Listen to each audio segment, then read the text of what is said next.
2021. Our invocation this evening will be offered by Shirley Murdoch, member of the Church of Jesus Christ of Latter-day Saints. If you would please stand for the invocation and remain standing for the Pledge of Allegiance.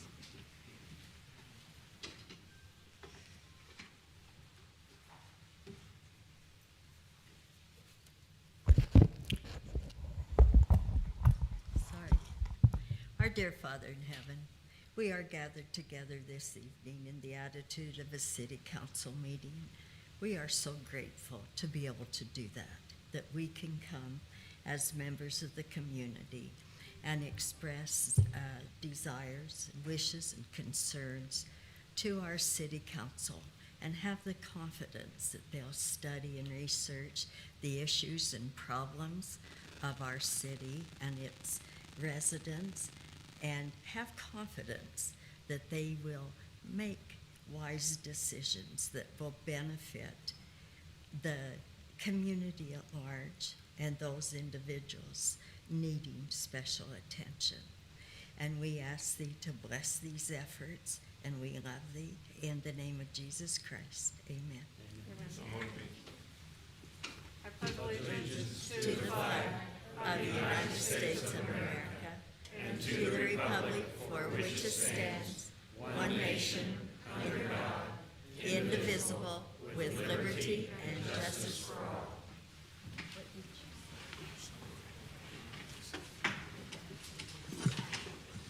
Madam City Clerk, will you please call the roll? Councilmembers Huff. Here. Perkins. Here. Stewart. Here. DeLucy. Steinmeier. Here. Hobart. Here. Mayor Weir. Here. We do have some citizens who have requested to speak to the council this evening. The first is Teresa Hufflecker, requests to speak to the council regarding repealing breed-specific legislation. If you would please step up to the microphone and just state your name for the record. You'll have 5 minutes, and the clerk will keep the time up here at the dais. Okay, thank you. My name is Teresa Hoflicker, and I'm an Independence resident. Madam Mayor and council members, thank you for this opportunity. Just want to share, I've been a volunteer at the Independence Animal Shelter since 2013. In the beginning, I want you to know I wasn't a big fan of pit bull mixes. However, if you don't walk and work with a pit mix, you're not going to walk or work with very many dogs. But with behavior training that was offered to volunteers, I began to see these wonderful dogs in a new light. Their big old slobbery kisses didn't hurt a bit either. Got lots of those. The dogs I've worked with have been adopted by a variety of families, couples and singles, young and old, families with kiddos of all ages. One was even adopted by an over-the-road truck driver. Pit bulls do well from as apartment dwellers to farm dogs and everything in between. I've seen them go to homes with other dogs, small and large, and even cats. Recently, one was adopted by a family as the dad's emotional support dog. Over the years, I've received many positive updates and pictures from adopters. My experiences are not exclusive. All my fellow volunteers can share many similar stories. So what have I learned after 9 years of volunteering? Pit bull type dogs are just like any other dog. Please, let's not discriminate. Let's follow what Overland Park did. Please consider, once again, repealing the breed-specific legislation. Thank you. Thank you very much. Our next speaker is Colleen Huff, who requests to speak to the council regarding consent agenda number 8, the sidewalk proposal. Ms. Huff. And I'm not sure if item number 8 deals with the square streetscaping. That's, okay, so that's... No, it doesn't. That's my intention, is to speak so regarding... let me, just for the record, let me get the correct agenda item. I apologize, That's Madam okay. Mayor. It would be non-ordinance item number 2. Thank you. You're welcome. So basically, I took interest in this topic because I've been a resident in Independence for 14 years. And I go up to the square all the time, and I feel like the square is really nice, and I'm really pleased with what I see when I walk up to the square. So I really oppose spending any of the funds that are from the American Rescue Plan to revitalize the square or address the sidewalks at the square. And I feel like it's a conflict of interest because 17 of those businesses are owned by the same groups, which are campaign donors. So I feel like there's a conflict of interest in fixing those sidewalks when residents have to fix their own sidewalks or pay for sidewalks to be put in their neighborhoods.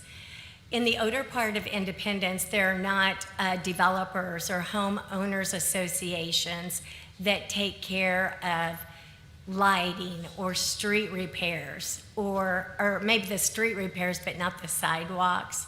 So basically, when I walk up to the square with my dog, here's what I have had to pass. This was a homeless camp that I drew to your attention after deciding to walk up there myself to see what was going on up there. And after that, like in 2 hours after I posted about it, Public Works did show up at my house. It was taken care of in 2 days. But when my husband and I walk our dogs, we see this, which is, if everybody can see it, abandoned houses with furniture dumped by the curb. This is what I see. I see homeless people walking up and down my street constantly.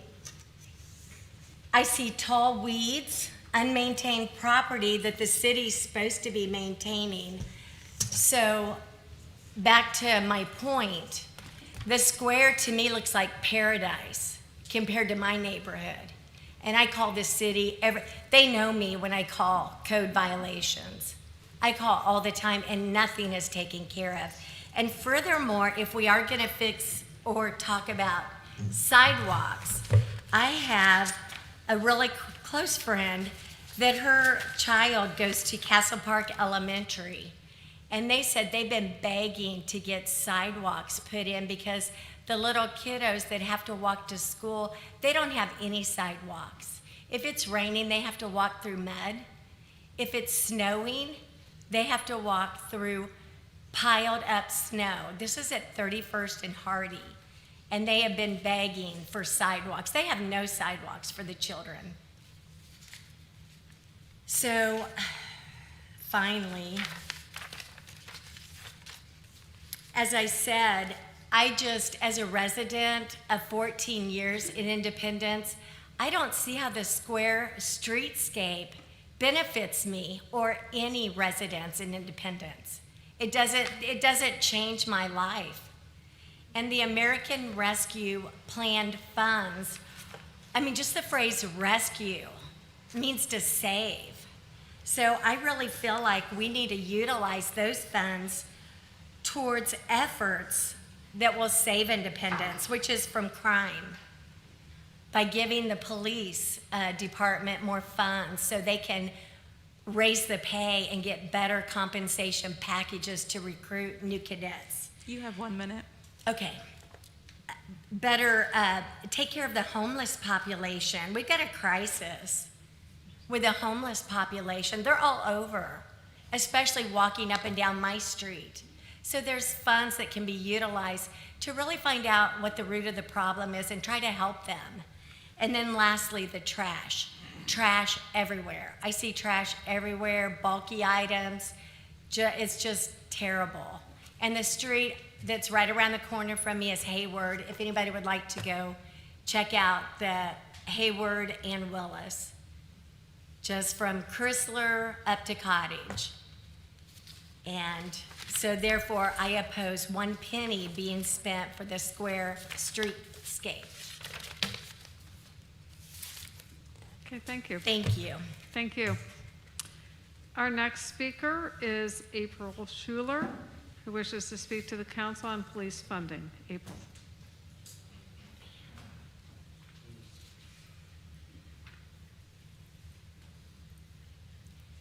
April Schuler. I've come to address the council tonight as a citizen concerned for the public safety of our community. In November of 2020, you as a city asked the citizens to complete a survey so the Independence for All strategic plan could be developed for the years of 2021 and 2022.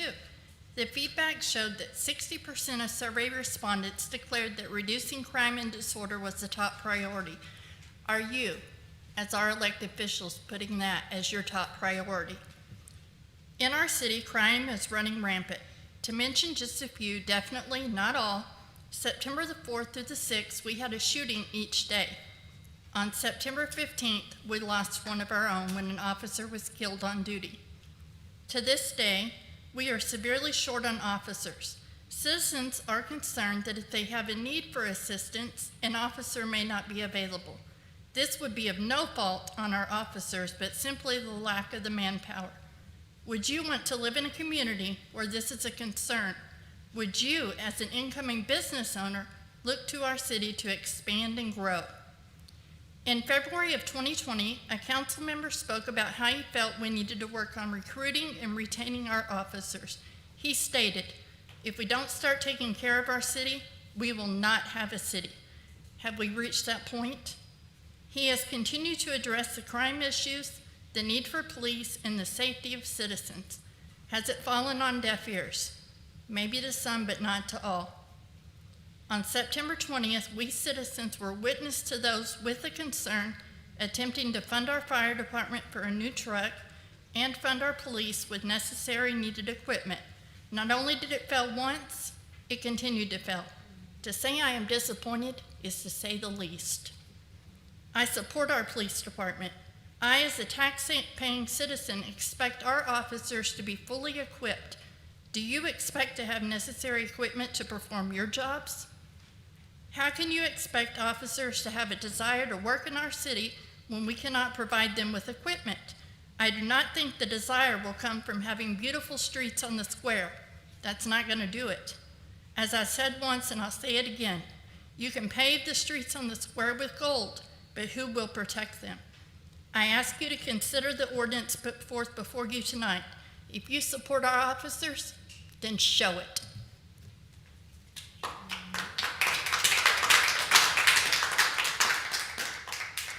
Our next speaker is Tara Cruz, who wishes to speak to the council regarding public safety.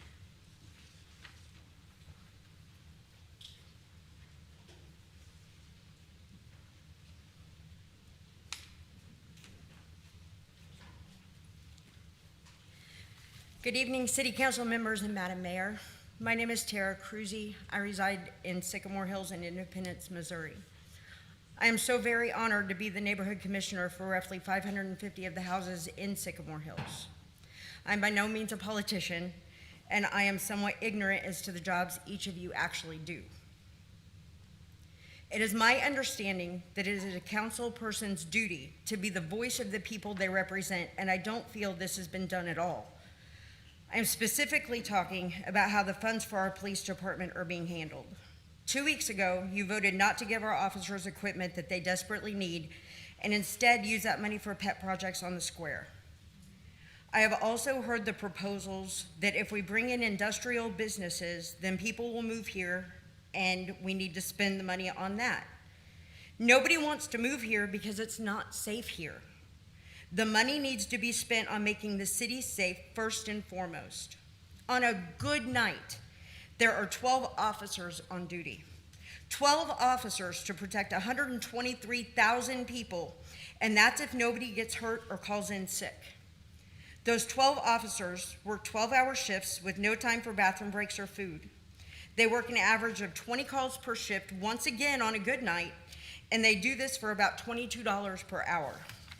Everyone is blaming them for our city not being safe, and it's not their fault, it's yours. I have to explain to the 550 families that depend on me on almost a daily basis that the police are there to help us. But in order for them to do that, you need to help them. Our officers don't even have body cams. Who is protecting them? You had the opportunity to do the right thing and keep the citizens who elect you safe, and you didn't do it. So I ask you, what do I tell the people who depend on me because they no longer look to you to protect them? The motto here is independence for all, and it seems to me that it's independence for some.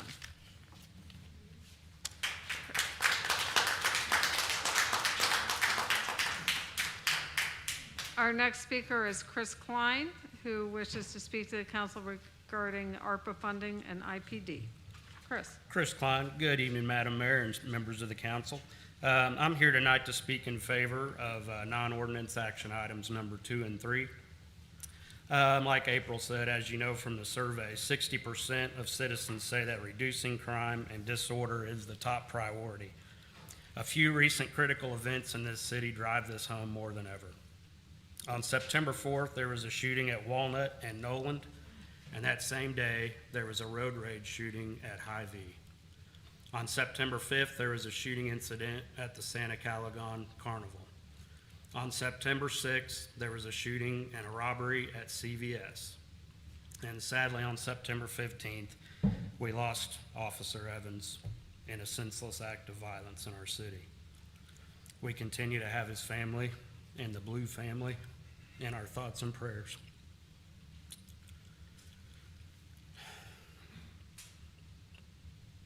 At the September 20th full council meeting, the city manager provided a list of needs for the PD, including body cameras, gas masks, and a virtual training system. Most recently, this council denied opportunities to move ARPA money to better position this city for public safety for both police and fire. We are falling more behind every day, and the can cannot be kicked down the road much longer. Thank you to those who tried to get this done. The fact that the square beautification was more important than public safety was both appalling and disgusting. Public safety needs to be the #1 priority over everything else. Without that, we don't have a functioning city. So as I said earlier, I'm in favor of reducing or even eliminating the funding for the streetscape project. Let us, the citizens of Independence, vote on whether or not to spend to beautify the square. The actions of this council recently are pretty clear. I hope that citizens are paying attention and make their feelings known at the ballot box. They can choose between pro-public safety candidates or those who are against it. Your votes tonight and a few weeks ago will make this very clear. Thank you.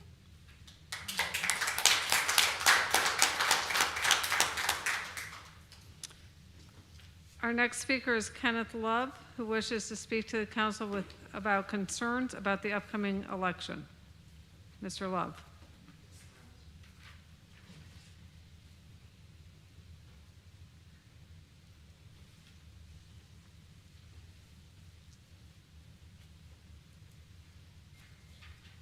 Madam Mayor, City Council, City Manager, before I start speaking about the upcoming election, I would like to thank Goose Creek, South Carolina for tuning in tonight and watching our meeting. At this time, I'd like to read from the Chief of Police and Lieutenant Shelley Olick and the Goose Creek Police Department send their condolences to Officer Blaze family and the Independence, Missouri Police Department. Thank y'all for watching down in South Carolina. We love y'all. Well, good evening. I come to ask these questions to make sure my eyes and feet are doing the right thing. 2 years ago, I stood at this podium asking whose election this was. Was it the City of Independence? Is it Jackson County? Who oversees this? Jackson County Election Board honestly oversees the election of the City of Independence. So there, it's the City of Independence duty for anyone turning in a packet to make sure they're 100% qualified by the rules of the city charter. I highly believe in the rules of the city charter. But it showed again that the city council 2 years ago did not enforce anything concerning the city charter. And what I'm specifically speaking about is after a primary election, the people that win and move on, talking about signs, says rules that you got to take your signs down within a certain amount of time. But for every candidate that was running in that election, their signs stayed up for months in and months out. So if I decide to start putting signs out early, am I going to be in violation of the city charter or not? That's why I'm here to get clarification. Due to I highly respect our city charter. I think our city charter should be enforced in every which way it should be. But when you set a presence of past presence, it should move on and stay the same way. Some way, somehow, those rules shouldn't apply anymore. Yes, the charter, the only way to make changes is to be voted on by the people. So I'm here tonight again asking, are we going to allow people that have picked up packets to be on the ballot due to the fact they may not live in this city or may not have lived in this city long enough, or a highly representative of a different organization? These are my concerns. I think tonight someone should answer these questions because we do have an election coming up as of right now. It would be a primary on February the 8th. And I don't think any candidate should be allowed without we really know what the rules are. And that's including myself. What rules are we playing with today? Thank you. Have a wonderful evening. Thank you. That concludes our speakers who signed up. Is there anybody else who wishes to address the council this evening? We do have a presentation resolution this evening recognizing Heather Tucker, Human Resources Generalist with the Human Resources Department as an Employee of the Month for October 2021. I would, Madam City Clerk, would you please like to read the resolution? Bill number. Go ahead. Sorry. Bill number 21-806. A resolution recognizing Heather Tucker, Human Resources Generalist with the Human Resources Department as the Employee of the Month for October 2021. Okay, is there a motion for approval? So moved. Second. It's been moved and seconded. Is there any discussion? Hearing none, please call the roll. Councilmember Huff. Yes. Perkins. Yes. Stewart. Yes. Steinmeier. Yes. Hobart.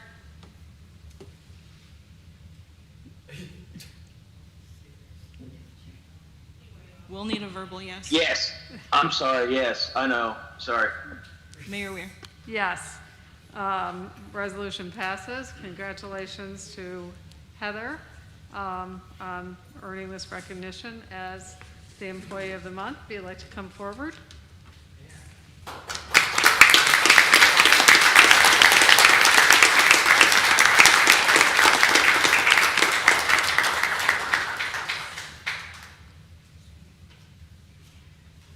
Thank you.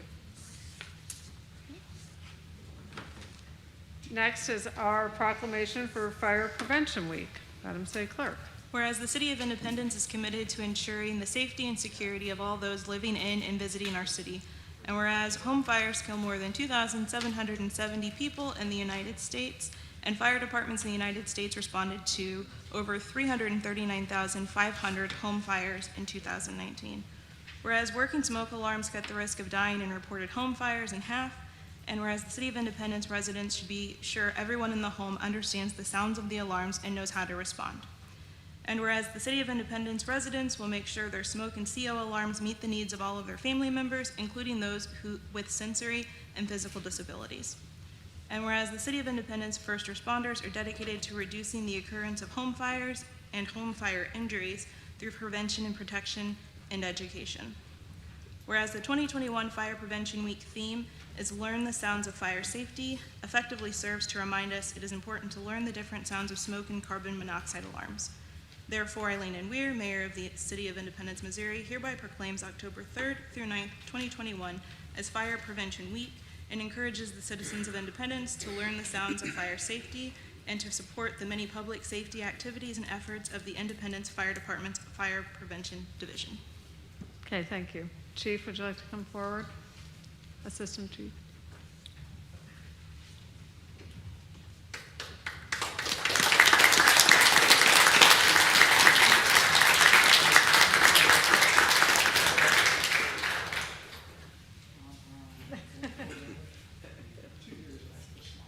I know. I'm smiling too. Thank you very much. Okay, this brings us to our consent agenda. Mayor Pro Tem. Madam Mayor, I move to approve the reports and recommendations of the city manager. Second. I would like to pull items number 2, 3, 4, 5, 8, and 9. Are there any other items any council member wishes pulled for separate consideration? Oh, I'm sorry, and resolution 21811. Any others? Hearing none, please call the roll on the consent agenda minus items number 2, 3, 4, 5, 8, 9, and resolution 21811. Councilmember Huff, Yes. Perkins, Yes. Stewart, Yes. Steinmeier, Yes. Hobart, Yes. Mayor Weir. Yes. Mr. City Manager, items number 2, 3, and 4 are all purchase orders to purchase vehicles for the police department. 2 are from Shawnee Mission Ford. 1 is from Landmark Dodge. I just wanted to take this opportunity again to review for the public how these selections are made to purchase these vehicles and where this money is allocated from. Yes, Madam Mayor, members of the council, in any case, when the city is making a purchase of any type of asset, we are looking for, number one, a bidder who's responsive, meaning providing the product that we need as a staff to do our duties for the citizens. Second of all, the best value, the lowest price available to us. In this instance, with these police vehicles, we put out our specifications. So for example, like let's use number 2. This is used by our street crimes unit. These are the personnel that are serving warrants, going after felons in possession of weapons, doing a lot of frontline policing work. The type of vehicle they need necessitates something different than somebody who's on patrol to do that type of work. So first and foremost, we make sure those specifications are met. Then secondarily, as with every city in the Kansas City metro region and really Midwest-wise, we are participating in a cooperative purchasing agreement. So all of those cities have come together to leverage the purchasing power of our cities, our municipalities, to get the best deal for our taxpayers here in the community. These auto dealerships have the opportunity to respond and provide their price quotes, but the one that we take is the one that provides the lowest bid to us. Now we have, of course, in our purchasing policy, our local preference, which provides a discount based upon the location of that business. So if they're in Independence, there's a preferential discount for that. But in this case, for example, with Shawnee Mission Ford, they first and foremost met the responsiveness of what we need, and then second, were the best value or the lowest price for our taxpayers here in the community. And that's why they're being recommended tonight for approval of these purchase orders.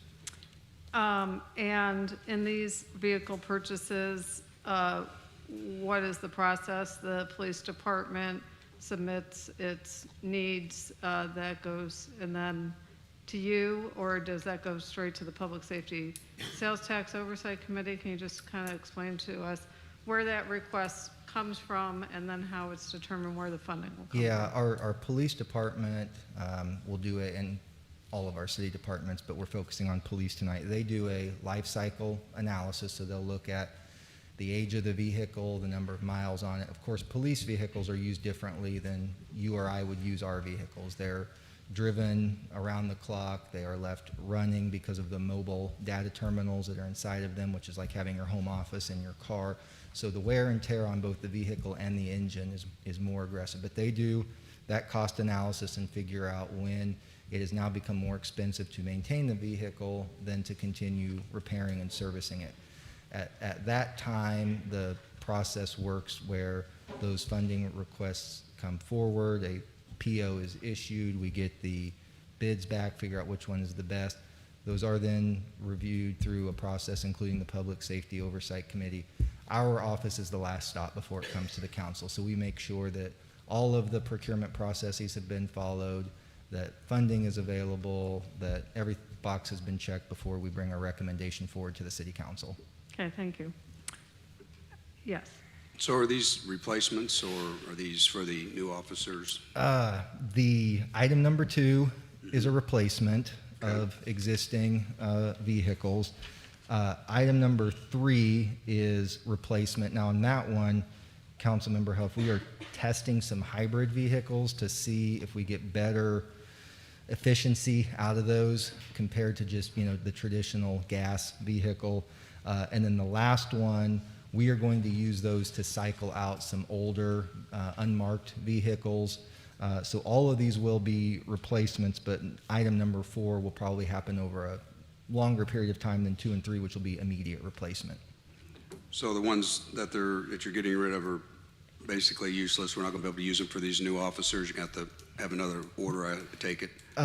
Yeah, I mean, as we add more personnel, we're gonna have to order more vehicles for them, correct? Yeah, 2 is for the existing street crimes officers, 3 would be for existing patrol personnel, and 4 would be for some of this between frontline personnel and maybe some specialized unit. Any more officers that we add, we're gonna get to that tipping point with what you're saying, where we have to add more. That's kind of the problem with the way this chip thing's going, I don't know how far you got to reach out to get the new vehicles in here. If you're getting some officers on the street with no vehicles now, that's going to be a problem. So. The lead time is what you're referencing, and yeah, we're going to have to stay ahead of that because there is a substantial lead time on that. You can't just go pick up a car at Landmark Dodge today. Yep, correct. Thank you.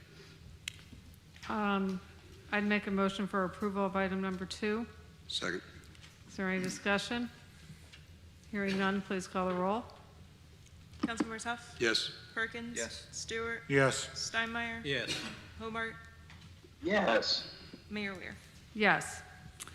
I would make a motion for approval of item number 3. Second. It's been moved and seconded. Is there any discussion? Hearing none, please call the roll. Councilmembers Huff? Yes. Perkins? Yes. Stewart? Yes. Steinmeier? Yes. Hobart? Yes. Mayor Weir? Yes. Item number 3 passes. I'd make a motion for approval of item number 4. Second. It's been moved and seconded. Is there any discussion? Madam Mayor, Yes. just one more question on the Uh-huh. chargers. Mr. City Manager, are these the all-wheel drive chargers, or are these just the two-wheel drive? I need to double check. I'm gonna have Deputy Chief Jarnigan come up and All right, thank confirm that for you. The reason why I asked, I know that some counties that are using the all-wheel drive chargers, and I was talking to one of the deputies, and she said that she had I think an Explorer, and moved out of that into this, and she prefers this for the handling and its safety, so Sure. are these, Yeah, Ken Jarnigan, Deputy Chief of the Police Department. Yes, that's my understanding, all-wheel drive on the Dodge Chargers. great. Well, I think that's a good move. Okay, any other discussion on item number 4? Hearing none, please call the roll. Councilmembers Huff? Yes. Perkins? Yes. Stewart? Yes. Steinmeier? Yes. Hobart? Yes. Mayor Ware. Yes, item number 4 passes. Mr. City Manager, item number 5, again, this is a purchase order for body armor for the police department in the amount of $60,000.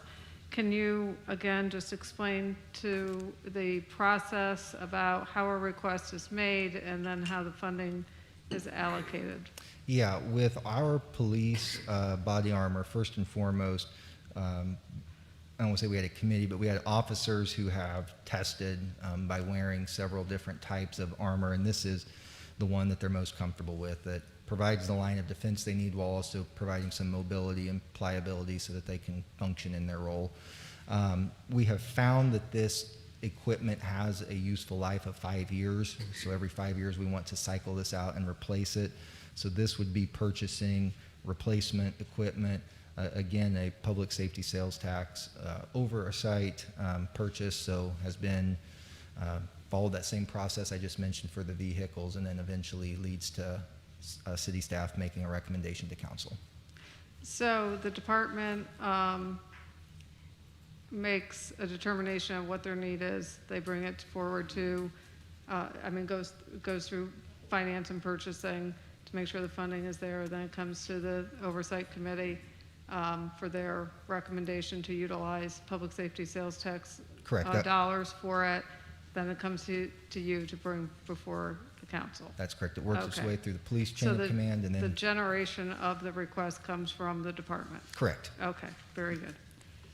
Yes. Once again, what's, we have lead time on that too?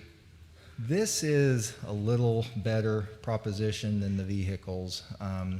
We seem to have a better luck with getting this in sooner because we're not going overseas and things of that nature. So we have a better luck with that right now. So again, Councilmember, you're right. We got to stay on top of these with the supply chain disruption we've seen the last few years. But I would assume that the ride-alongs now, we're wearing them. Your ones in training, or they're not? I will bring the deputy chief back up because I want to Sorry confirm about that that, with, Ken. yeah, no problem. This is part of our new wellness program at the city.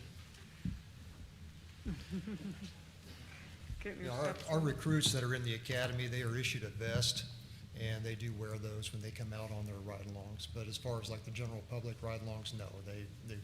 No, that's what I meant, the Yeah, recruits. yeah, the So recruits they're are- equipped yeah. before they're Yeah, the recruits out are here. measured for a vest. They're given basically a loaner vest while they go through the academy. And going back to your question, we keep a spreadsheet of every officer so that every 5 years that vest is cycled into a new vest. And usually the lead time is like last year, we had a group that came up in August. Their 5-year expiration came up in August. They were fitted for a vest in November, and they received those at the first part of August. Good, okay, thank you. Yep. Okay, I would move for approval of item number 5. Second. Okay, it's been moved and seconded. Is there any further discussion? Hearing none, please call the roll. Councilmembers Huff. Yes. Perkins. Yes. Stewart. Yes. Steinmeier. Yes. Hobart. Yes. Mayor Ware. Yes, item number 5 passes. Mr. City Manager, item number 8. This is a contract for our pavement maintenance roadway seal project. I noticed that there was only one construction bid for this project. And, I just thought that could bear a little bit of an explanation. Yeah, let me begin, Madam Mayor, members of the council, refreshing your memory from a couple of weeks ago. Our Director of Municipal Services, Lisa Phelps, presented on modifying our overlay and maintenance program for our city streets and identifying ways to make sure that our city streets were being treated in a much faster way. Right now, we're getting to a city street on average once every 25 years. Via this recommendation, we'll be treating streets once every 11 years. So using our data to figure out what type of maintenance it needs instead of a one-size-fits-all approach. In this instance, again, just a quick refresher on some procurement processes. The city uses a website, our website, but a program called Public Purchase. And on that public purchase platform, we notify potential vendors of the bids that we are soliciting. Many vendors have pre-registered for the city and selected the types of projects that they are interested in, so that when a project becomes available that's in a category that they're interested in, they would be notified of it. That's the way most companies function. Others will monitor these city websites or state and county websites and look for bid opportunities out there for them. What we are experiencing right now is that there is a labor shortage out there, a skilled labor shortage, I should say. That is limiting the number of bids that we receive. So while we will still see traffic driven to our public purchase website who view the bid opportunity based on the scope and based on the timeline, they are either unable to bid because they don't have the human capital to do so, or they may feel that another project elsewhere is a higher value proposition, again, because of the limited resources that they have to pull off these projects. So again, this was widely advertised. It was viewed by multiple potential bidders, but in this instance, Vance was the only bidder whom we received a bid from.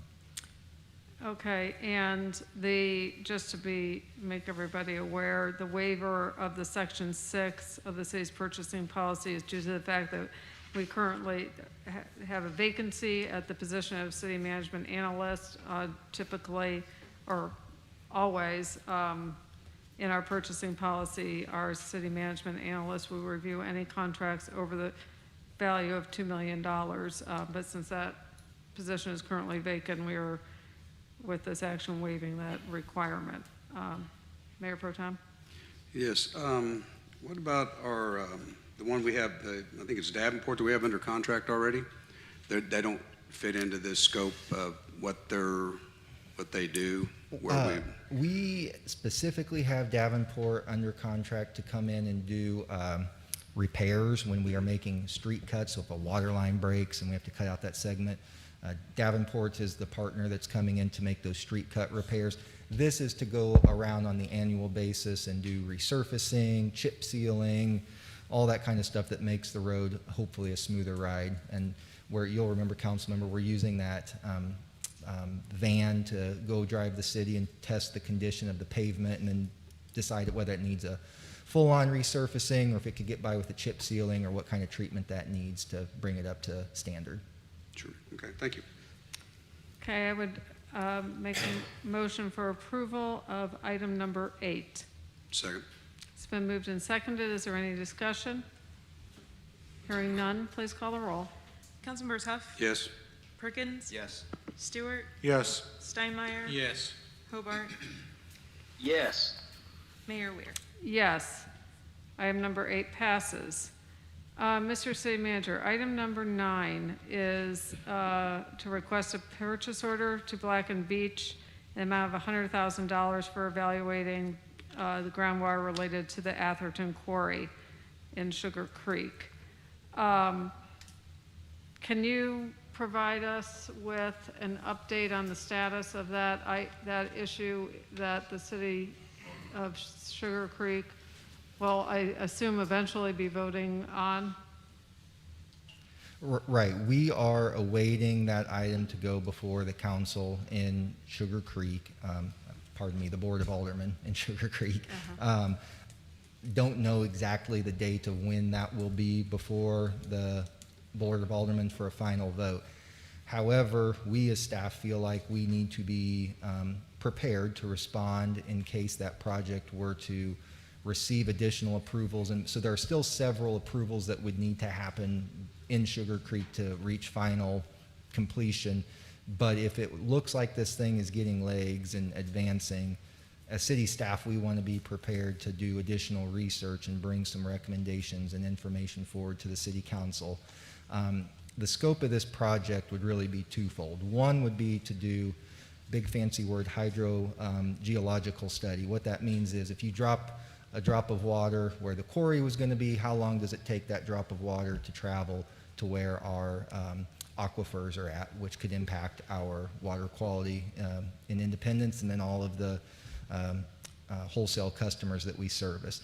The second part of that would be doing for lack of a better term, some impact or blast studies about if the quarry were functional, what's that going potential to cause vibrations and disruptions over, again, where our aquifer is at. We are recommending Black and Veatch.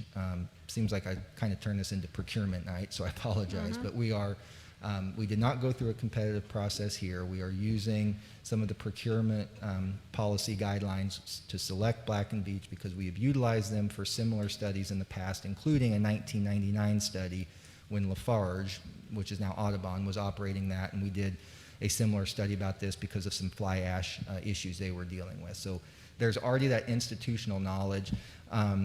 Really, to water this down, Mayor and members of the council, we are not planning to utilize this unless Sugar Creek takes that next step. Think of yourself as a baseball manager calling out to the bullpen. We're just asking you to get somebody up and ready in case we need to call them into the game. And we won't call them into the game unless it starts to advance further. Okay, thank you.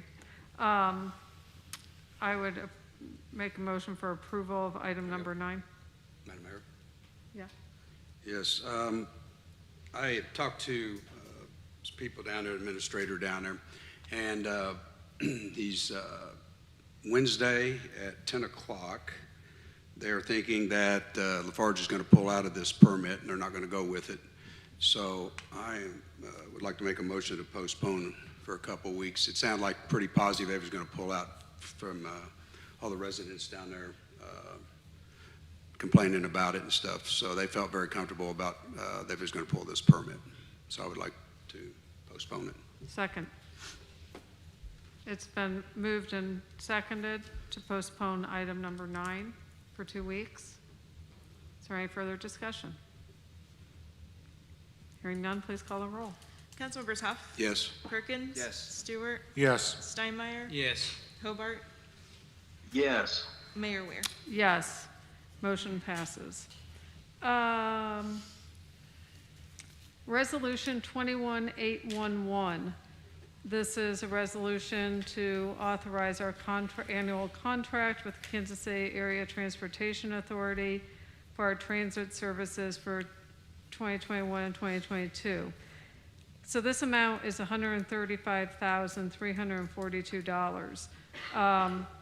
Mr. City Manager, can you explain this amount, which is exceedingly low for our annual transit contract with the KCATA? Yes, you're right, Madam Mayor, members of the council. Typically, this number would be closer to $1 million for the annual, probably in excess of $1 million for the annual operating cost of our transit system here within Independence.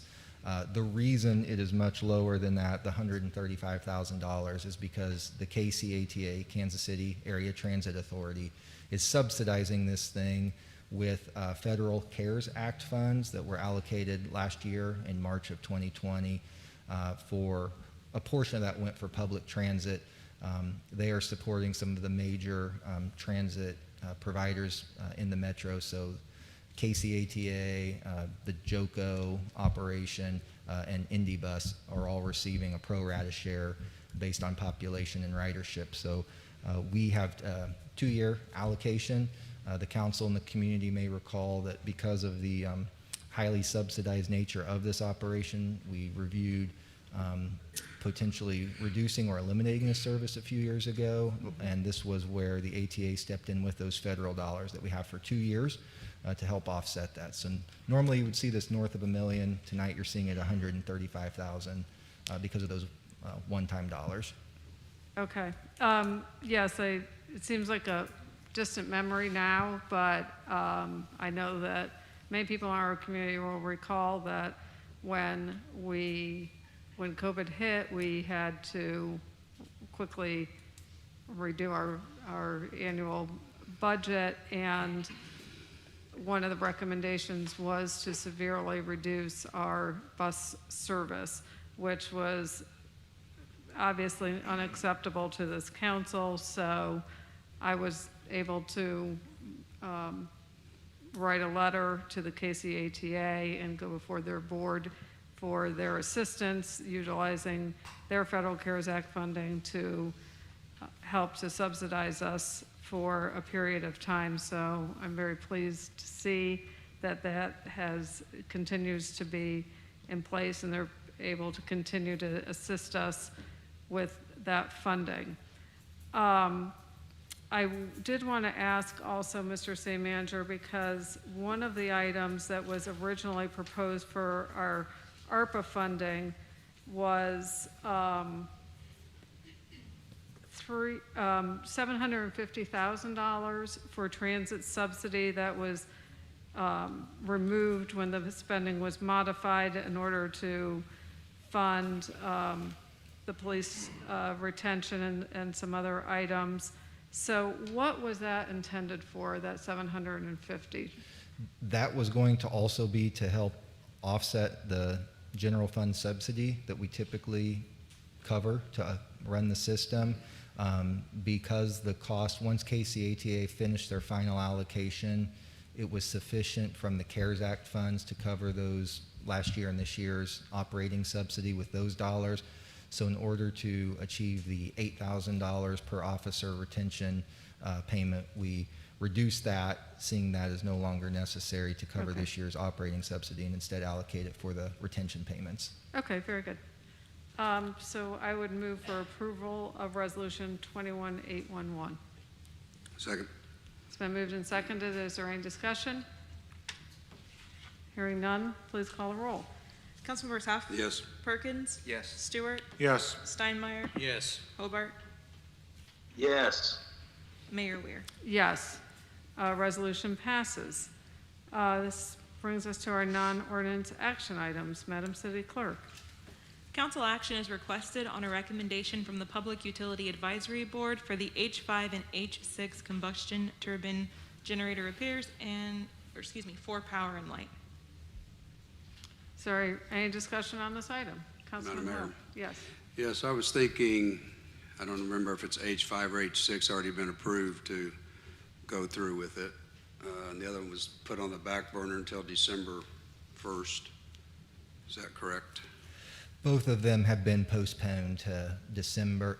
Pardon me, Councilmember. Both of those have been postponed until December, and your reasoning behind that, just as a quick reminder for the community, was you were awaiting the results of the RFP for the new generation study.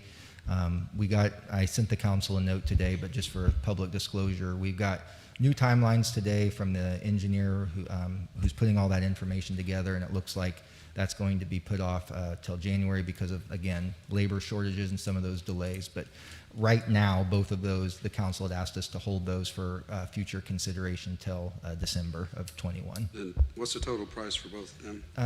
Let's get Jim nail some exercise, have him come up and answer.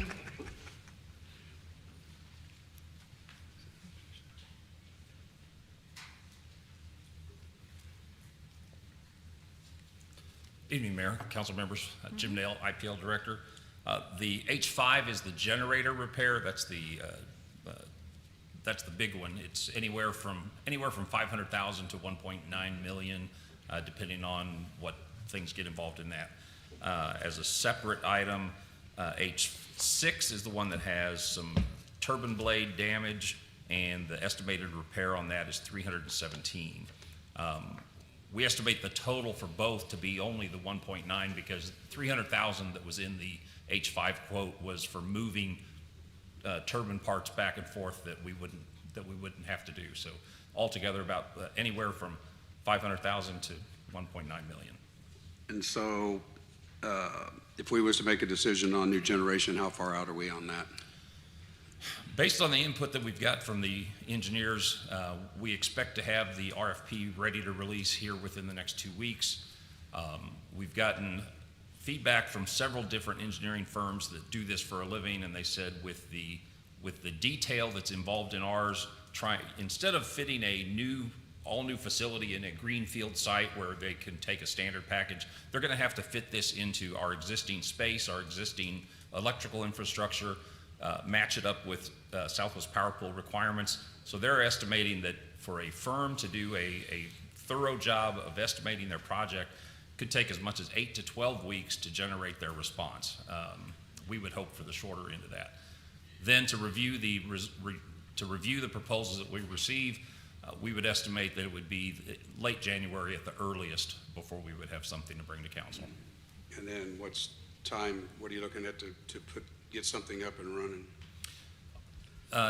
Depending on what the solution is that's selected and the location, anywhere from 2 to 3 years once the decision is made in order to get all the permits, to get the approval through Southwest Power Pool, and then the various construction. Many of the components that are involved, right now they're seeing backlogs on getting, whether it's reciprocating engines or combustion turbines, either one, they're seeing fairly long lead times on getting that delivered. So when the, I think it was the GE guys were in here, they talked about one on a trailer that they could throw out there pretty quick. Is that out of the question? It sounded like, like once they did it, it was here on the property that they could actually move it off that trailer and retrofit it into a spot there. Is that no longer out there? Some of that depends on the situation. When they're able to deliver one in a matter of weeks or months, that's usually in a case where you're like in a disaster recovery where a lot of the requirements, the permitting requirements are waived so that they can get those in there. We would have to go run this whole system through Southwest Power Pool's process, EPA's process, and get all the permitting done. And that right now is taking 18 to 24 months. Okay, one other question. Did we lose another one at J? J2 had some, on one of its, one of the support pieces of support equipment, a gear train, some of the gears had some teeth that broke. So right now we're in the middle of getting that repaired. So it's not going to be no $1 million or anything Oh, no, like that? no. Okay. All right. Thank you. Are there any further questions? Comments? Hearing none, Madam City Clerk, will you please call the roll? Councilmembers Huff, Yes. Perkins. Yes. Stewart, Yes. Steinmeier, Yes. Hobart, Yes. Mayor Weir. Yes, item number 1 passes. Non-ordinance action, item number 2.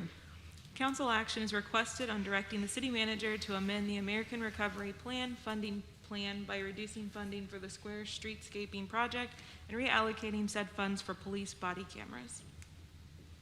Is there any discussion on this item? Madam Mayor, Yes, Councilman Stewart. I would like to ask the city manager, would you have somebody from the police department that could come up and I could ask some questions about the body cameras? Yeah, I'll have Deputy Chief Jarnigan come back forward. Thank you.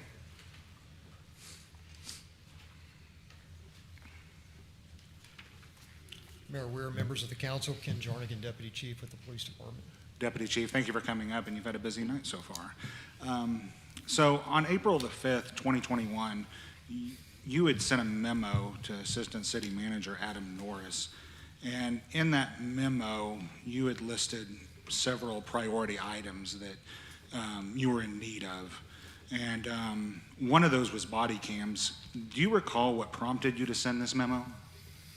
We were, as we do annually, we were going through the different department priorities, and obviously the priorities shift each year, and that was one of the documents that we had sent after we established our department priorities for that year. Okay, thank you. So obviously you listed as one of your priorities.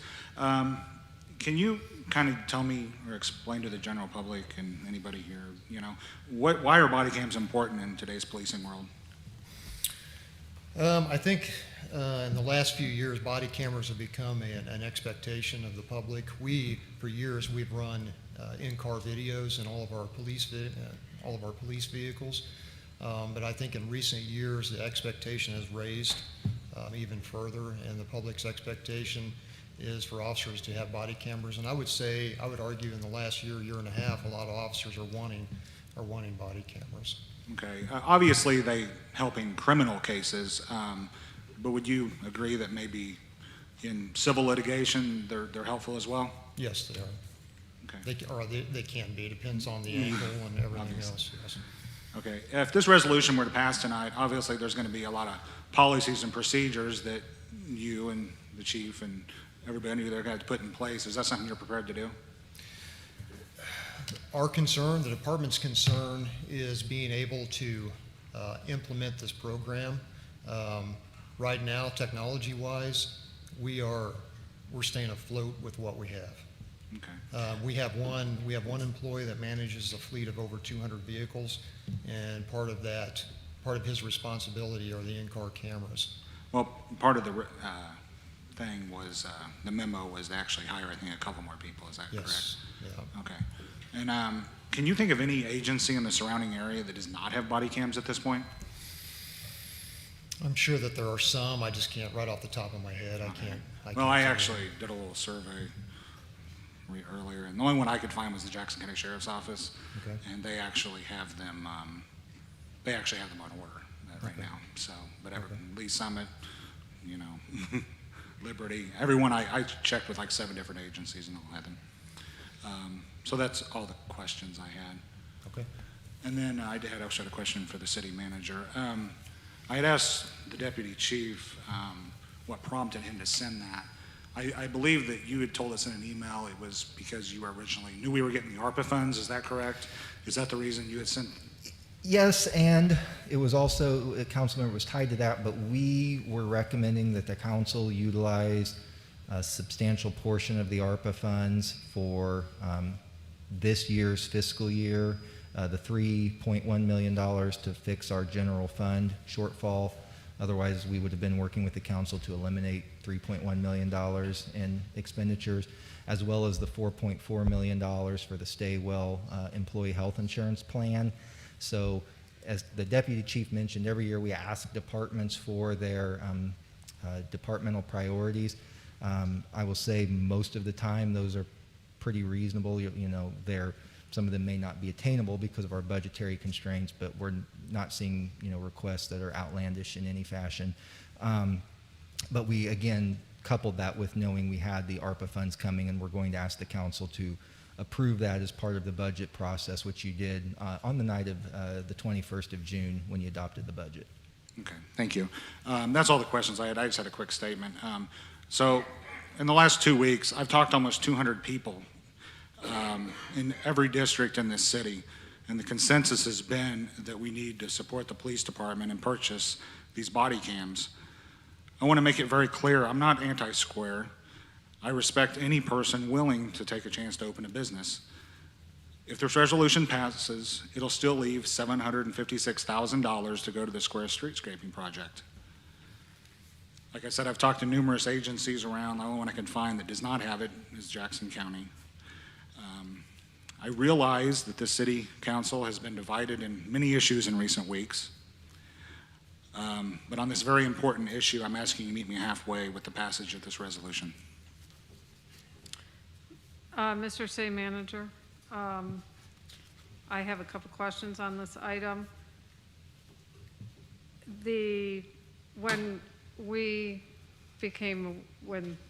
country became aware that there was going to be additional federal funding coming in various forms, the CARES Act money having been expended, this ARPA money coming forward, and we, as always, like to be prepared. So that was the April memo that Deputy Chief Jernigan sent, was in anticipation that there may be some money. We didn't know how much there was going to be, when it was going to come, what restrictions were going to be placed on it. I presume that every department under your authority was given the opportunity to put together, if we get some money, how could it be spent?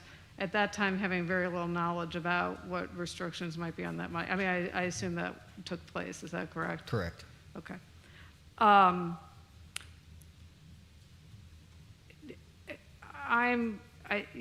concerned, and one of the reasons, and Chief Halsey and I have talked about it many times, about body cams over the years, is what we often have not been successful in doing is maintaining things once we purchase them.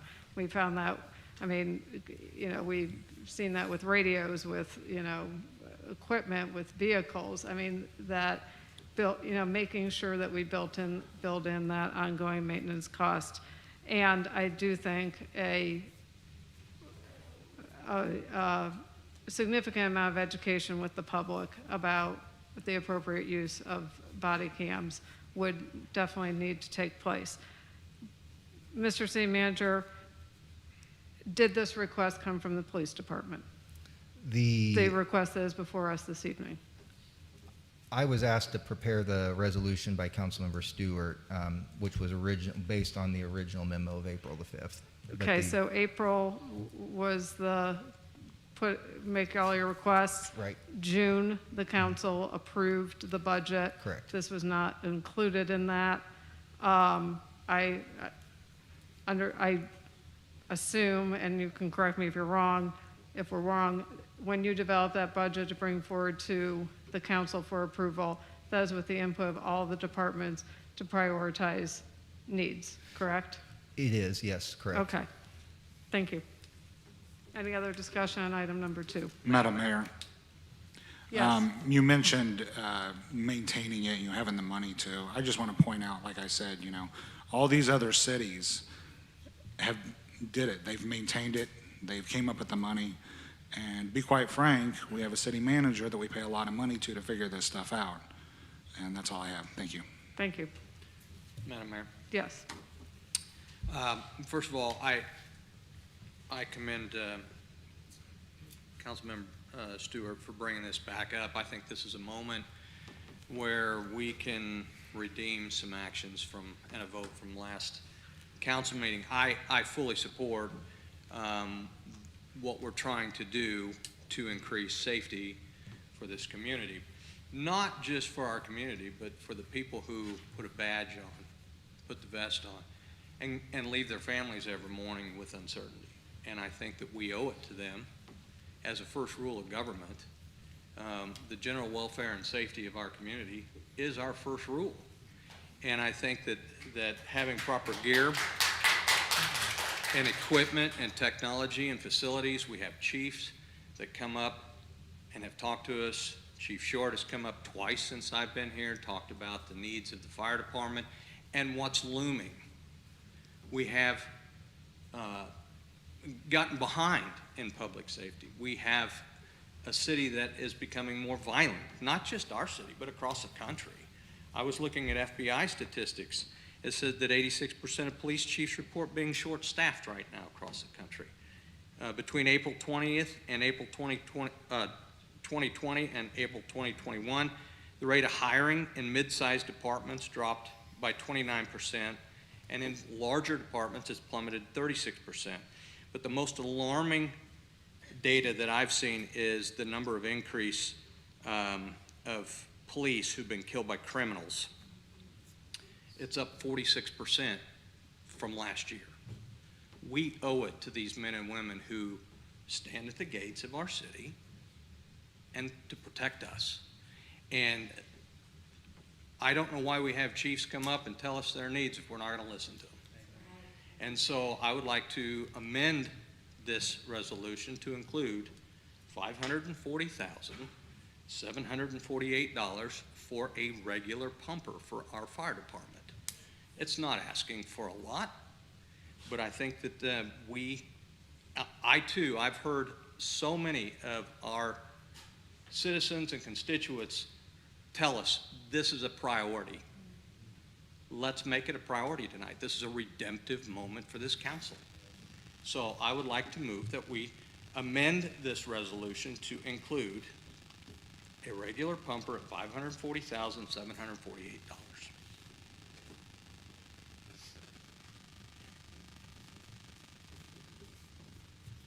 I move that we do that.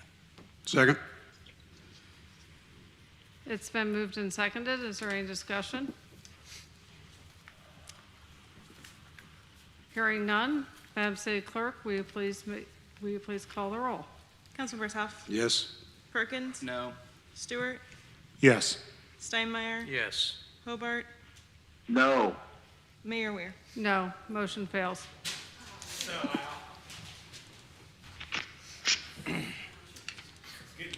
Ma- Madam City, is there any further discussion on item number 2? Councilman Hobart? Yes, Madam Mayor. Yes. if I might. I'm sorry. This may take a minute, and I apologize. These are important issues. I hopefully don't have COVID again, but I'm fairly sick, so I certainly don't want to pass that along to anybody. My comments apply to this resolution and the next one. And I'm certainly opposed for a number of reasons. First and foremost is that the American Rescue Plan Act requires that the money is spent on one-time expenditures. So, with both body cams and the shot spotter, we would need additional personnel, we would need additional equipment, and ongoing data storage. These programs are not cheap, and they're not easy to manage. Thousands of hours, millions of hours over time of video to be managed and provided to the public and courts. Asking for ARPA plans to pay for these items violates ARPA. So we can't do it. Secondly, there's been, even if we could do it, there's been zero proposal as to where to come up with the existing funds and the existing budget. Our budget is going to be in the red, am I correct, Mr. City Manager, but in 2024? Without the $3.1 million that you used this year, you would have been upside down in your general fund to that tune this year. We are headed to a point without a change in revenue or expenditures that by 2024, your fund balance, which is your savings account, will be fully depleted and running a negative balance. Thank you. So, the answer is no. Secondly, I don't care how many people come and say that we don't care about the police. I don't care how many people say how many people they've talked to and these issues are a priority. Because guess what? Not a single one of you in that council room tonight that's in favor of this talked to Brad Halsey. None of you. You want to talk about what's in the best interest of the police? How about you ask them?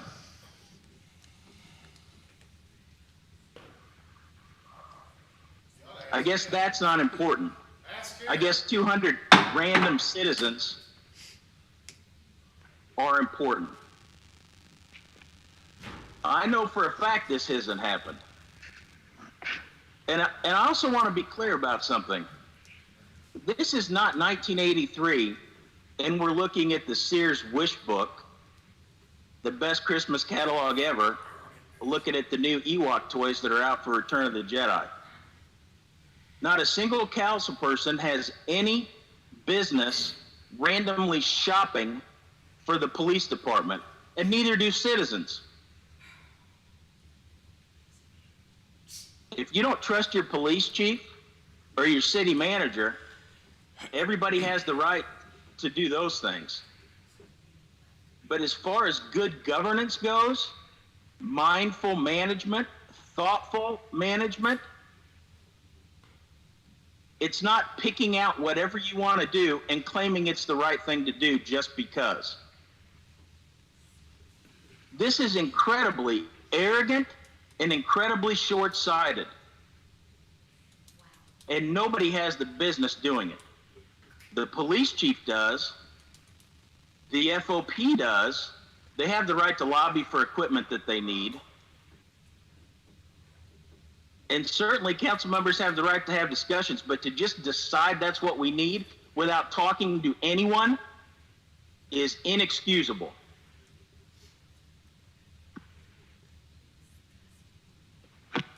And frankly, moving on, to politicize the issue and directly defunding the square is exactly what you're doing. Don't hide behind rhetoric. Don't hide behind partial cuts. Say it. There's nothing wrong with anybody having a position that they don't want to fund the square. Our job is to set policy, and if our policy as a council will be to not improve the square, then that's fine. But don't hide behind these ideas that, oh, I like the square and I like businesses. No, you don't. You don't. People want to punish Ken McLean for being successful, for owning businesses, and for pouring millions of dollars into the square. But how about Tom Waters? How Mr. about City Tom Manager. Waters at Copy Print? How about at Mr. Sunshine Hobart. Apparel? Mr. Hobart, let me Yes. interrupt you for a moment. Mr. City Manager, I'm going to ask this chamber to be quiet while the councilman is speaking. He is not limited on the amount of time that he has. And if I have to quiet this room again, I will ask Deputy Chief Darrigan to have people removed. Councilman Hobart, continue. Thank you, Madam Mayor. You know, I'm not going to get in too big an argument of how important the square is, but I will say this much. The square got killed by shopping malls, Blue Ridge Mall and the Independent Center, just like all the other downtowns did across America. And then the internet has now killed our shopping malls. So what's happening? Everywhere, downtowns are being rejuvenated. That costs money. We need to do the same. If we're going to look forward 10, 15, 20, 30 years, we have to build our square. There's no other unique place like this, and frankly, ours is better fixed up than any of the ones around us. Nobody has the history we do. It has a ton of potential to draw revenue to the city and to have successful businesses. And I've got one more thing to say. And this is very personal for me. My cousin was a patrolman for the Independence Police Department the day after Terry Foster was killed. He didn't respond to the call. He had nothing to do with the scene. He was simply a patrolman. And the day after Terry Foster died, he had to get in his patrol car and go out and worry about whether he was going to be killed too. And right now, we have a city and a police department full of officers, men and women alike, that have to deal with the fallout from what just happened, the murder of a young officer. This is extremely traumatic emotionally, physically, and just in job choice. But they don't get to take time off or sit back and chuck rocks at people. They have to show up and do the work. And I want to be very clear about this, and I would happily challenge anybody on this. Not a single person in that room tonight, or that isn't an Independence police officer, or isn't a police officer from one of the many, many, many departments that came to support our city, has any business mentioning that young man's name. That is sacred. It is sacred for the men and women in uniform. It is not to be politicized or used as a token or used as a tool to try to argue that we can't fund the square, we have to buy body cameras. That is disgusting and appalling. And you should all be ashamed of yourselves. I take that back. I have one more thing. None of the people in that room that have complained about this have written a single check to support the police campaign that actually will improve our police department if the measure passes on November 2nd. Not a single person in that room has volunteered to help the campaign. Nobody's offered sign locations. Nobody said they'll hand out flyers. Not a single person. Madam In Mayor. closing, Yes. let's be very Councilman clear. Holbert, just a moment. Madam Mayor. Yes, Councilman I Steinmeier. thank God that we live in a democratic republic where the people set their expectations on a government, and we don't live in a democracy where government sets the standard for people. It's the other way around. And tonight, I think we need to be reminded of our role in government and what our responsibilities are and what form of government this nation has. We're elected officials to represent. I represent the people of the 3rd District. No one's going to sit here and tell me that the people of the 3rd District are not communicating something when clearly they are. And I am not going to be sit here and lectured about how our form of government works when obviously and clearly someone needs a history lesson and a government lesson. Thank you.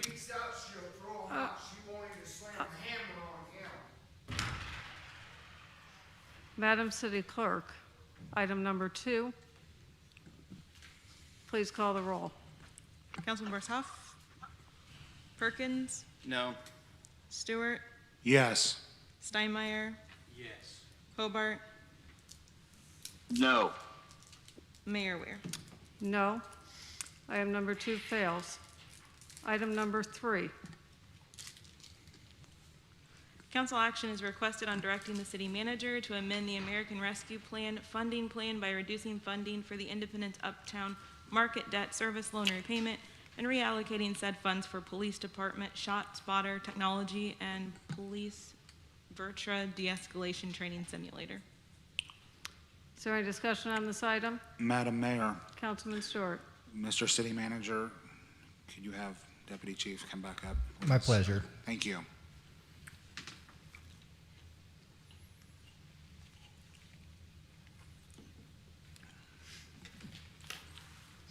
Mayor Weir, members of the council, Deputy Chief Ken Jarnigan of the Police Department.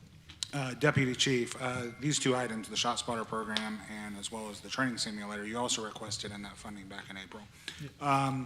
Can you tell us why these two items are important? The Shot Spotter technology, again, it's a gunshot, basically a gunshot detector. We have been dealing with Shot Spotter for the last 2.5 years. We had them come out and do a demo, and then they did basically a study of Independence and provided the area that they felt would be best for us to place the device, which was a four square mile area in the northwest quadrant of the city. The command staff has had it's a very expensive product. I believe it's somewhere in the area of $250,000 to implement, and then there's maintenance cost each year as well. The concern, the going back and forth, the debate among our command staff and the discussion that we had regarding the Shot Spotter technology is that our city is a little bit different than some others that are utilizing the technology. In the last several years, our gunshot cases have been sporadic throughout the city. So trying to weigh, is this cost effective for just a 4 square mile area regarding and then looking at, again, the uptick in our gun crime and the areas throughout the sporadic areas throughout our city. That's where we, again, this is one of those items that we put on, if we get additional funding somewhere down the road, yeah, it would be something that we could look at. But again, another technology item, however, a very expensive piece of equipment. So you're saying at this point you do not want to go forward with it, or? I think, again, looking at what we've seen as far as our gun violence in the last couple of years, I think it's made us relook at this and decide, okay, do we, with the sporadic locations of our gun crime, is this really a best fit for what we need as far as technology? Okay, can you explain in the training simulator why you feel this is important? I'm sorry? The training simulator item? Yeah, the training simulator item, yeah, we feel that that is definitely an important item. It gives our officers more as far as use of force and also de-escalation of force training than what we are currently able to provide. It also helps as far as neighborhood communication and groups within the neighborhood to bring them in and also to have them go through a force simulator so they can experience what our officers are going through, such as citizens academies and other groups like that. Okay, thank you. Due to the deputy chief, not so sure about the shot spotter, I would like to make a motion to amend and remove that one from the resolution. Okay, Second. and what's the, I'm sorry, Councilman Storer, what would be the fiscal impact of that? Dude, I'm sorry, Can you tell me, Mr. City Manager? I'm sorry. Yeah, give me 1 second, Okay, folks, I'm I'm sorry. sorry, I Nope, don't my have my- apologies.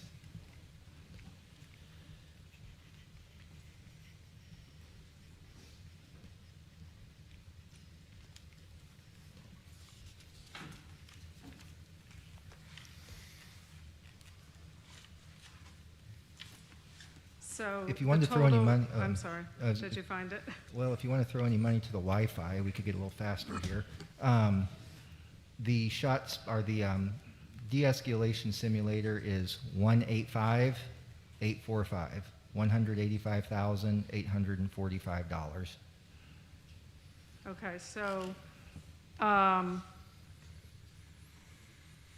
the original request was to reduce the Uptown Market loan repayment from $1,617,285 to $861,440. So the total would be $570,000 for 2 years of the shot spotter. So math is not my strong suit, but are we reduced, so then the motion would be to remove the 570,000? Anything that, Okay, yeah, anything to do with the shot spotter, yes, remove Okay. that from there. okay.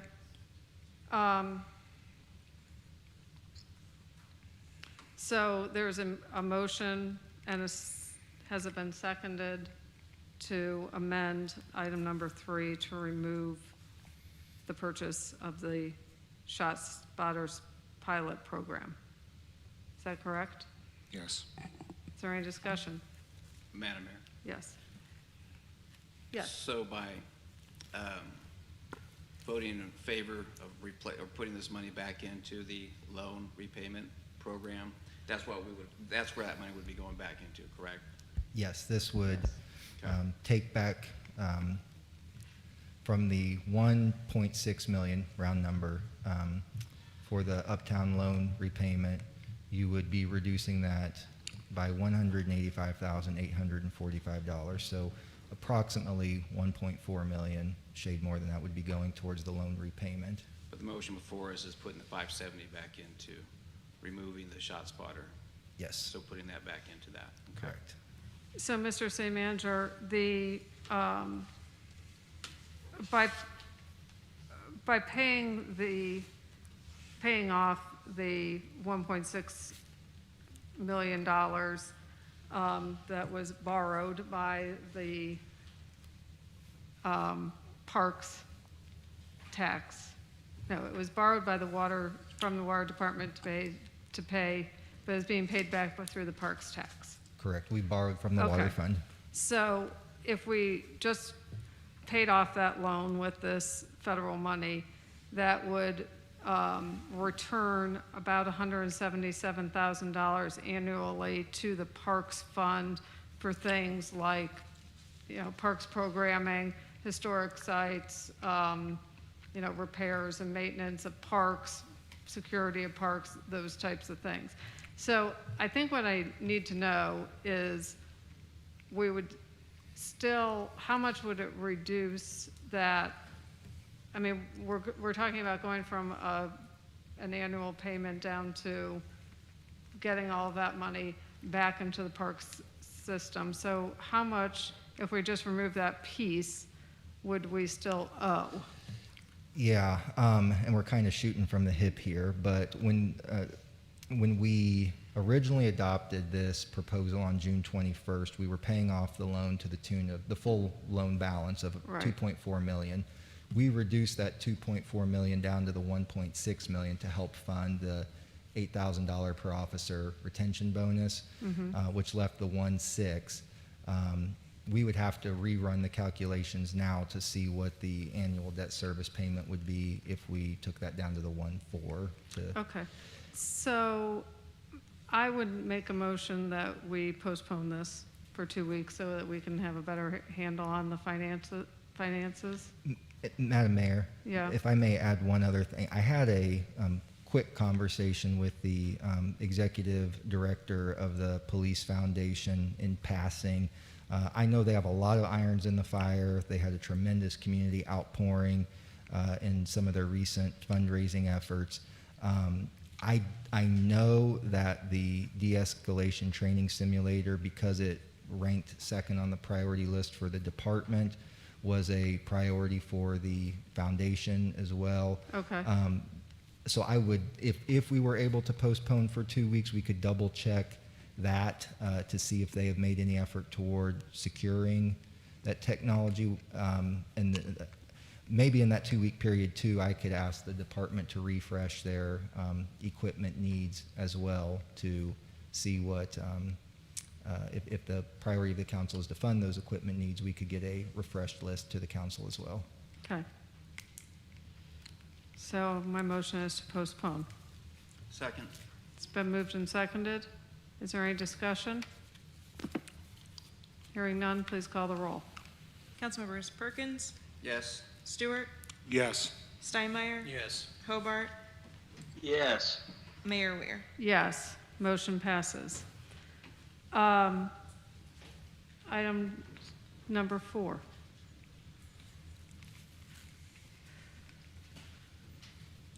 (21-812), a resolution appointing Councilmember Daniel Hobart to Madam the... Mayor. Madam City Clerk, we, yeah.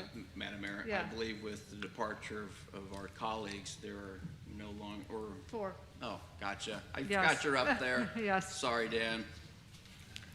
Yeah, I had the same thought, but then I remembered we do have 4. I'm Okay. counting. Proceed with number, We're tracking it. yeah, you. proceed with non-ordinance action item number 4. 21-812, a resolution appointing Councilmember Daniel Hobart to the Independence Honor Roll Working Group Committee for the City of Independence. Is there any discussion on this item? Hearing none, please call the roll. Councilmembers Perkins, Yes. Stewart, No. Steinmeier, Hobart, Yes. Mayor Weir. Yes, item number 4 fails. Right? No. Passes. Yes. Oh, I see, okay, because our quorum is now reduced to 4. Okay. Madam City Clerk, let's, our first readings, please. Bill number 21-068, an ordinance approving a rezoning from District I-1 Industrial to District R6 Single Family Residential for 1001 West Hayward Avenue in Independence, Missouri. Bill number 21-069, an ordinance approving a special use permit to operate a bed and breakfast at 1 Hawthorne Place in Independence, Missouri. Okay, information only. We do have our COVID-19 semi-monthly update. Things are looking a little bit better. We are continuing to do vaccination clinics, primarily now at City Hall and through our homebound program where we are able to take vaccines into those homes of people who are not able to get out and receive them. We still are eager to partner with groups in our community who wish to have vaccination clinics. So if that is you, please let us know, and we'd be glad to help to coordinate some opportunities for vaccines. And we are also giving third doses as those are advised by your physician. We'll go to council member comments. Councilmember Stewart, I will begin with you. Nothing tonight, Mayor. Thank you. Councilman Perkins. Thank you, Madam Mayor. I guess I'll take everybody's time tonight. No one else is here. I would have to say this has been one of the more interesting meetings that we've had, one of the more contentious meetings that I've sat in for almost 13 years, doing this off and on over several decades. And the whole idea of having discussion in a public meeting is to have the give and take. That's what public meetings are for.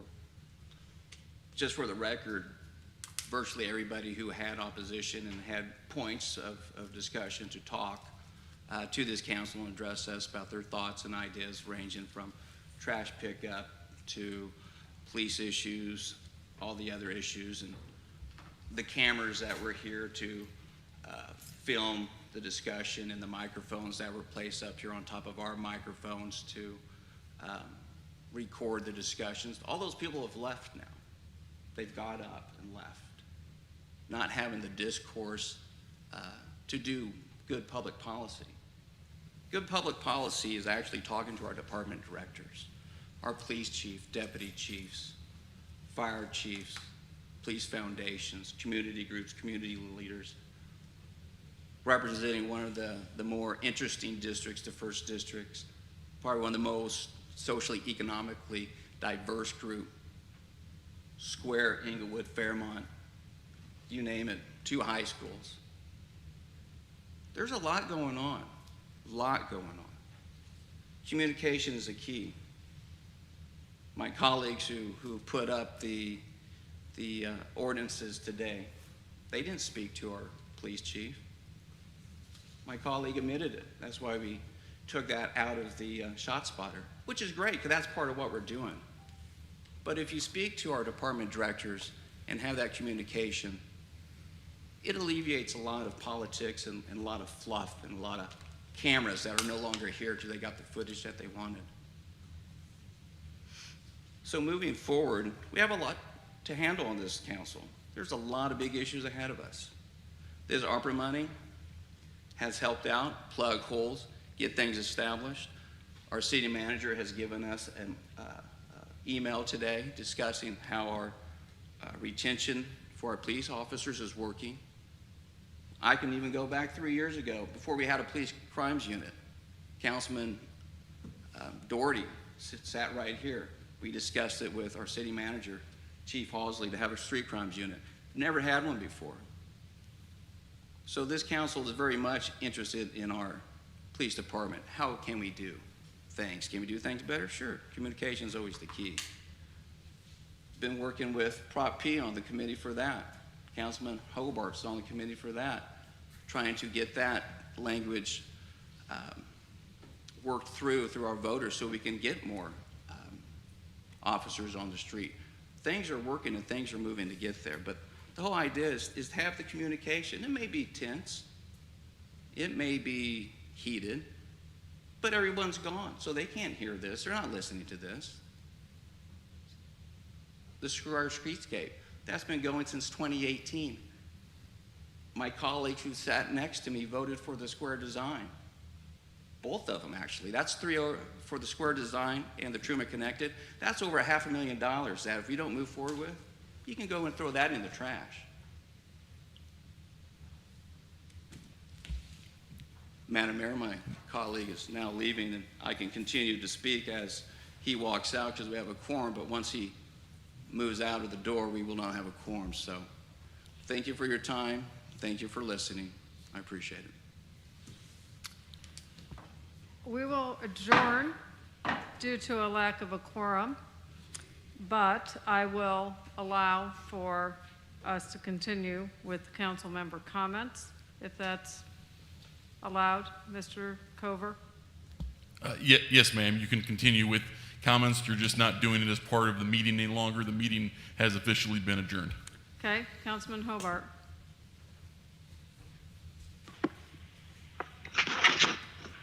I've said enough serious things tonight, and I dearly appreciate my colleague, Councilman Perkins' comments. Listening and communication are crucial. I agree. But But following in my line of positive things to report in council member comments, I just want to mention that the Royals catcher, although the season was not awesome, that Salvador Perez finished tied for the lead in home runs in the American League, which is amazing. He broke the record for home runs by a catcher in a season, and he's the first Royal since Hal McRae in 1982 to lead the league in RBIs. On top of that, the Chiefs figured out a way to barely win this last week. So on the lighter side and positive side and very, very fluffy side, I'll leave you with that. Thank you very much. Thank you. I've been reminding myself and doing some additional research over the last week or so regarding our capital investments in our community. There's been a lot of commentary that we've spent all of our money on the square and now it's time to spend someplace else. I'm a believer in downtown redevelopment. I have been around it my entire life. I believe it is the heart of the city. We did a tremendous amount of work to expand our concept of what our downtown incorporates, and it's not just the square, but it does include the square, and Englewood, and 24 Highway, and 23rd Street, and the Truman Library, and Fairmount, and all these great areas in our city which make up our downtown, which we are very fortunate to have. Some cities don't have that. They don't have a central place in their city. And, you know, we could claim that we have many downtowns. There's other parts of the city that are attractive for people to gather as well, but this is what our community has told us over and over again. It is important. So looking at some of our major capital improvements, I mean, most of them benefit, as much as we can spread the dollars, the entire city. Our pavement preventive maintenance operation, our streets program, $28 million, our largest capital expenditure over the last 6 years. Boring things that we don't necessarily pay a lot of attention to, like replacing the water heater in your house. They're not a lot of fun, but they're very essential. Treatment plant discharge handling, $15 million. The Courtney Bend plant emergency generator, $6 million. 24 Highway complete streets, $6 million. Upper Adair intersection exchange, $5 million. Truman Connected, which connects all the way from the Truman Library ultimately to the Truman Sports Complex to make a pedestrian and cycle track for our visitors and residents to be able to travel through our city safely. $4 million. This is not only an amenity, this is a safety measure. I asked Chief Halsey to track for me all of the bicycle and pedestrian fatalities of the last year, and nearly every single one of them are along this trail that we have envisioned and planned to construct. Water main replacement program, $4 million. Chrysler complete streets from 23rd to Lexington, $4 million. Our vehicle replacement program, some of which we heard about today for our police department, $3.8 million. And our municipal services nutrient removal, $3.4 million. So there has been a lot of investment in the square. Most of that has been private investment. And this is an area of our city that is important. That's not Eileen Weir saying that. That's what our community tells us over and over and over again, that preserving the historic nature of our community and our architecture, our infrastructure is important. In 2017, the business community and the civic community asked the council to take on 5 different programs. Build a city market. We've done that. Improve street and landscaping, improve zoning, enhance law enforcement, and design and construct an integrated network of bike trails throughout the city. This came to us from the Chamber of Commerce in 2017 and said, we want you, our city leaders, to focus on these things, and we will back you and we will support you in pursuing these items. This isn't all we do, but these are things that we are told are important. I wanted to just briefly talk about the spot shotter. I'm thank you and appreciate Councilman Stewart's willingness to postpone this, because this item was included in the original spending plan for the ARPA money, $820,000. It was subsequently removed from the June approved plan because further research showed that this was not going to be enough money to do the pilot program. And this money, while we are enormously grateful to have it, to be able to do these expenditures, it is very essential that we do not use these dollars for ongoing expenses. And that can be said for the personnel expenses that we're making for the police department. We really need to find a sustainable method to continue to fund those positions, because these dollars are not going to be here in the future to do it. The City Council has an adopted strategic plan. Our mission is to transform our community through engagement, innovation, and sustainable services. That was created 5 years ago. It was renewed in our second rendition of our Independence for All strategic plan. We have to be able to maintain sustainable services. Our purpose statement is that our quality neighborhoods, 21st century jobs, growing economy, safe, family-friendly community, and cultural diversity makes Independence, Missouri a nationally recognized city with a unique history and sense of place. We have many, many goals that fall under the Independence for All strategic plan. We were incredibly successful by being focused and diligent in achieving many of those goals through our first 5-year plan, and now we will be embarking on our second 5-year plan, which was unanimously approved by this City Council.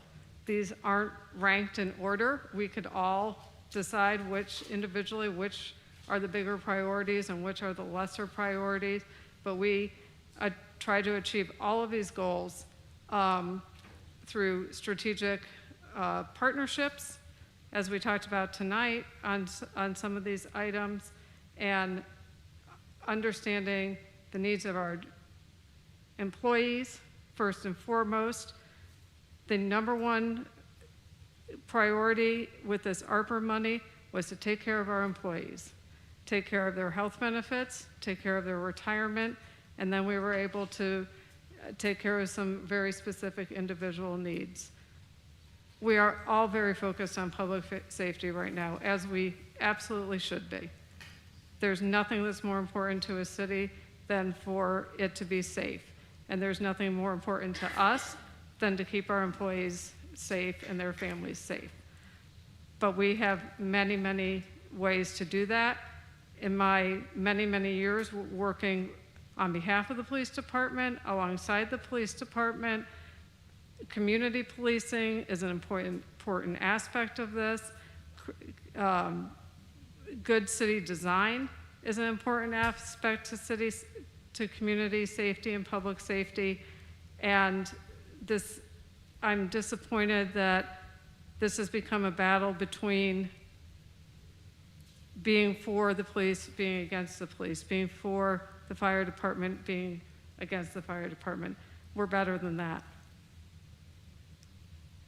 We all want a city that has quality neighborhoods, 21st century jobs, a growing economy, a safe, family-friendly community, cultural diversity, and we want to be a nationally recognized city with a unique sense of history and sense of place.